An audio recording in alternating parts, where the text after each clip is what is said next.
What is going on, everyone? This is Nero again, and today I got a little Domination gameplay for you, this time on the map Mission, using by far the worst gun in this game, the Type 95. I mean, the fact that I even got one kill in this game with the Type 95 is simply astounding. The fact that I actually got 78 is just unbelievable, otherworldly. I would actually go ahead and use that phrase.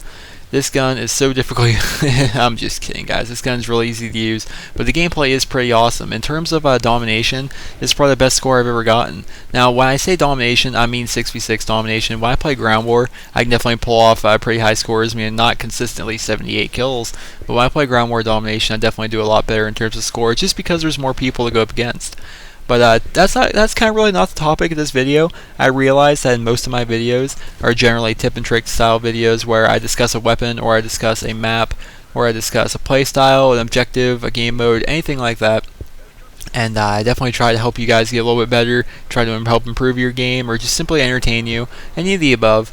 But this gameplay is really just about how you guys can make your own team, a great team to play with. And before I get into it, I would just like to say that playing with a team makes Call of Duty 8 times more enjoyable. Any big YouTuber you watch and you see them make one video where they complain, it's because they weren't playing with a team that day. I mean, any YouTuber that doesn't have fun consistently playing Call of Duty, but they still play the series, it's because they don't play with teams, and they just simply don't realize that. Now, before I jump into that, I'm going to cover on gameplay, because I should at least do a little bit of a cover on it, so you guys can have an idea of what's going on. This is a domination match, and there's only me, myself, and 2 other Team SB members in here. And this is a pretty close match towards the end. It's definitely interesting what happens at the end, so I hope you guys stick around for that. But instead of talking, just generally about how I'm going to show you guys how to do well on this map, usually, if this video were about anything besides me trying to explain to you guys how to make your own team, how to make a good team.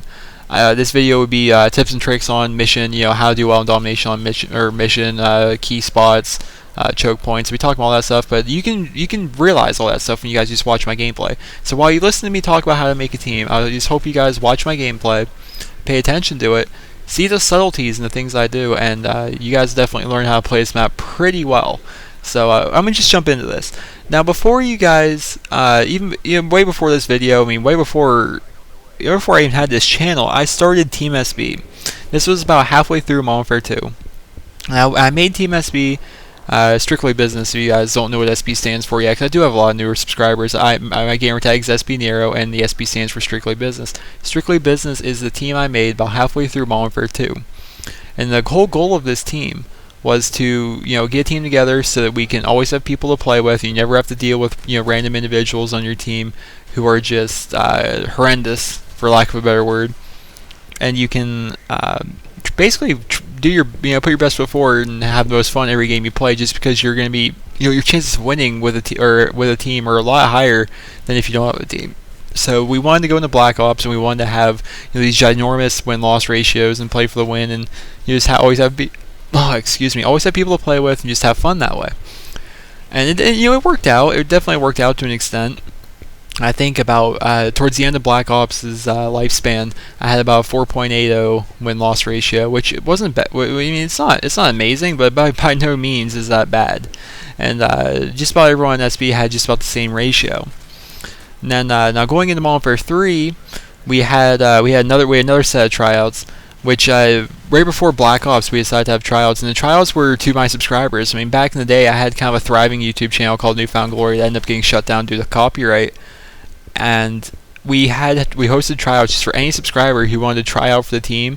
They came in, and we had my subscribers play against each other on MLG style settings on MLG maps, and just to see how they play. Who are the objective people, who are the kill horrors, who are the slayers, who plays well as a team, who communicates. And we did that, and we got a couple members out of that, and these people, most of the people that made tryouts that day are still playing with us today. That was almost 2 years ago. So after that, we went to Black Ops, like I said, and we all had a great time there. Then right before Modern Warfare 3, we decided to have more tryouts, which we didn't have as big a turnout because obviously this channel is a lot smaller than Newfound. Well, mind you, if you guys don't remember, Newfound Glory, I had about 3,000 subscribers, and most of them were active around the time of the first tryouts. So then on this channel, when we held tryouts, I had 200 subs. So it was a lot less people showed up. It was a lot smaller of a turnout. but we definitely got some good people out of it. And in Modern 3, we're all doing really, really well. I mean, me personally, my win-loss varies from a 13, anywhere from a 12 to a 13 to a 15.0 win-loss ratio. It just depends on how much the enemy team dashboards on us. I mean, that's honestly what it comes down to. And just about everyone in SB has about over a 10.0 win-loss ratio. So, playing with a team, I'm living proof. You guys see my stats, you guys see my entering prestige videos, my stats and whatnot, and then you can see the stats of other SB members on the leaderboard. Playing with a team definitely helps and makes the game that much more beneficial. Now I'm going to get to the main topic of the video, and that's to help you guys make your own team. Now, me personally, I had a couple benefits. I already had a core group of players that I've already started to play with. I had Tryhard, I had back in the day, it was Tryhard, Cardinal, Toucan, Vulture. Actually, yeah, I think that's about it. I think the 4 of them plus me and 5, and we usually rolled with just the 5 of us. That was our core group of players, and we all decided it would be a good idea to start a team, and we wanted to start up that team so we can get more people to play with consistently, and so that when only 1 or 2 of us are online, we're not sitting there forced to play with 4 randoms and just getting murdered left and right. So we decided it'd be a good idea. We should start up this team. So I had my core set of people, and you guys can do that too. You guys can get. I mean, I'm sure all of you have at least 2 other people who you play with basically day in and day out. These people have been, you've been playing with them for a couple years. Me personally, that core group of people, those core 4 people, I have been playing with since 2008. I've been playing with those people all the time, and I know these people on like a personal level, not just on video games, And so I'm sure all of you, at least at some point, have met people like that, and you have people on your friends list like that you do play with consistently. And that's who you start your team with. You talk to them, you're like, guys, we need to start a team. We need to get more people going. We need to get more people to play with us. We need to get people to help us out. And that's basically the first step you got to do. So you decide you guys want to make a team. That's a given. Now you guys need to decide on a name. Personally, we went with Strictly Business because we wanted to win every match. That was our whole goal, is to win every match, and at least try and put our best foot forward to win every match. So we decided it'd be a good a good name to go with would be Strictly Business, because when we play, it's strictly business. We are trying to win every match. And so you guys need to come up with your own team name. And here's the key part: to find out who is serious about joining your team, you guys need to all change your gamer tags. Now, you guys see me when I play. My name is SB Nero, Strictly Business Nero. SB is my clan. SB is my clan. SB is in my gamer tag.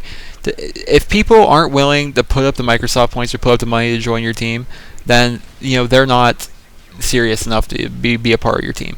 That's a given. That's a given for me, and that's why I suggest you guys do. I mean, you don't need to do that, but I highly suggest that. Now, if they argue with you about it, like, why would I have to pay Microsoft points to join your clan? I'm like, all you need to do is counter with, okay, if Optic wanted you to join their clan, would you not change your name to Optic?